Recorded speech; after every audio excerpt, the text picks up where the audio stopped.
Actually मेरी जो family थी वो इतनी हेल्दी नहीं थी जो मुझे सपोर्ट कर सके और पढ़ा सके, लेकिन बचपन से लेके मेरी ये ख्वाहिश थी कि मैं जो भी करूं अपने दम पे करूं। तो वो सपोर्ट करते थे जब मुझे नीड होती थी, जब बुरा टाइम होता था तो नीड होती थी। लेकिन जो कराची में मेरा कुछ दिन ऐसे गुजरे हैं जो मैंने फुटपाथ पे गुजारे, फुटपाथ पे सो के 15-15-20 दिन जिना हॉस्पिटल से नहा के कोचिंग सेंटर जाता था। ऐसे समझो खाने के पैसे नहीं होते थे, 2 दिन खाना नहीं खाता था, कभी कभार खाना खाता था। लेकिन काम भी बहुत ढूंढा, काम भी बड़ी मुश्किल से मिलता था उन्हीं दिनों में, क्योंकि मुझे कराची का आइडिया नहीं था, ना इतनी ज़ुबान आती थी।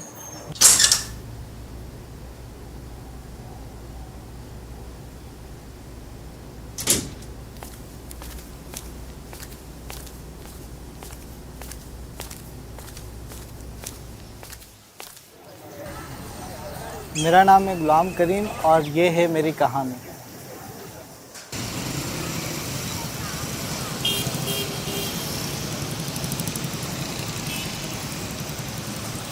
मेरा जो ताल्लुक़ है वो वाइट डेज़र्ट से। वाइट डेज़र्ट मतलब इंडिया बॉर्डर के करीब लगता है। हम जो अचड़ू थर से के लोग हैं वो अपनी तालीम हासिल करने के लिए वहाँ से निकलते हैं सिटी के तरफ।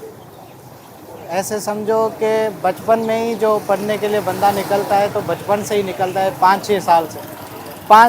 5-6 साल हम किसी के दर पे धक्के खाते हैं या किसी हॉस्टल में रहते हैं, तो कोई रोज़गार करता है, कोई क्या करता है, इस तरह के हम एजुकेशन हासिल करते हैं।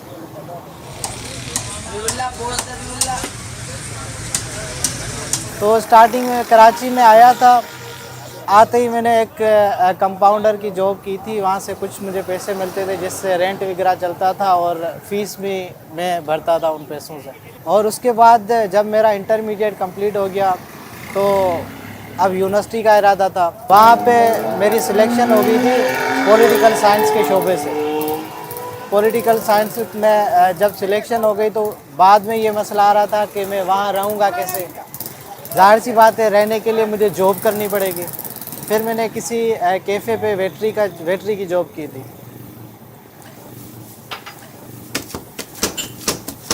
घर वालों को थोड़ी पता था कि मैं वेटरी कर रहा हूँ, घर वालों को कुछ और बताता था और वहाँ पे कुछ और करता था।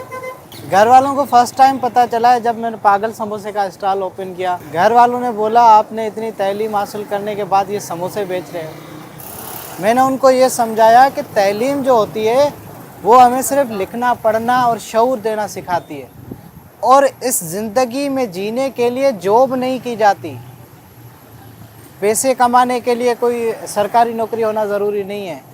अगर मैं सरकारी नौकरी का सोचूंगा तो सरकारी नौकरी के पीछे दब जाऊंगा पूरी ज़िंदगी। तो इस तरह मैंने उनको कन्विंस किया था और वो मुतमईन हो गए।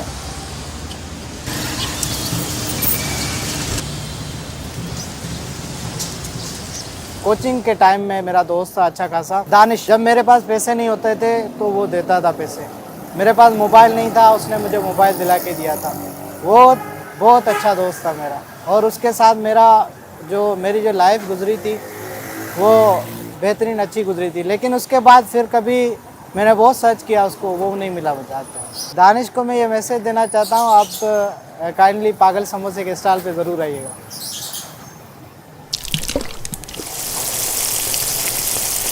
मेरे एक मुर्शिद साईं हैं, वो बहुत बड़े बिजनेसमैन। उन्होंने मुझे आइडिया दिया था कि आपको मेरी एक बात माननी पड़ेगी। अगर कारोबार का इतना शौक़ है, अगर जज्बा है, आपको समोसे बेचने हैं और उनकी प्राइस रखनी है 5 रुपया, और उनका नाम रखना है पागल समोसे वाला। फिर मैंने पागल समोसे का पेनाफ्लेक्स बनवाया और सामान लिया सारा। उसके बाद बिस्मिल्लाह करके समोसे बनाने शुरू हो गया। हालांकि मुझे समोसे बनाने भी नहीं आते थे इससे पहले, और अल्हम्दुलिल्लाह ना इसमें लॉस है ना प्रॉफिट है, अल्हम्दुलिल्लाह काम अच्छा चल।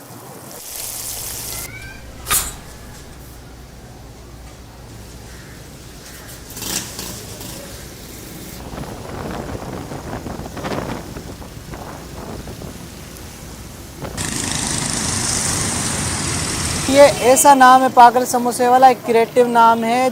जो लोग देखेंगे ना इसको एक बार, वो उनके चेहरे पे मुस्कुराहट आएगी। और ये पाकिस्तान का अल्हम्दुलिल्लाह वाहिद बिज़नेस है पागल समोसे वाला, जो लोगों के चेहरे पे मुस्कुराहट लेके आता है और लोग खुद नाम पढ़ने के बाद थोड़ा मुस्कुराते, या तो चले जाते या तो मुड़ के वापस आते।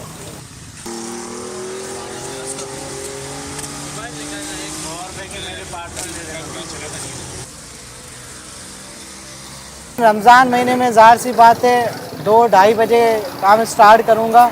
2-2:30 बजे से लेके मगरब जैसे रोज़ा इफ्तार होता है तब तक। आप सर्च कीजिएगा गूगल पे कि पागल समोसे वाला, तो वहाँ पे आपको लोकेशन मिल जाएगी, जो न्यू लोकेशन होगी मेरी।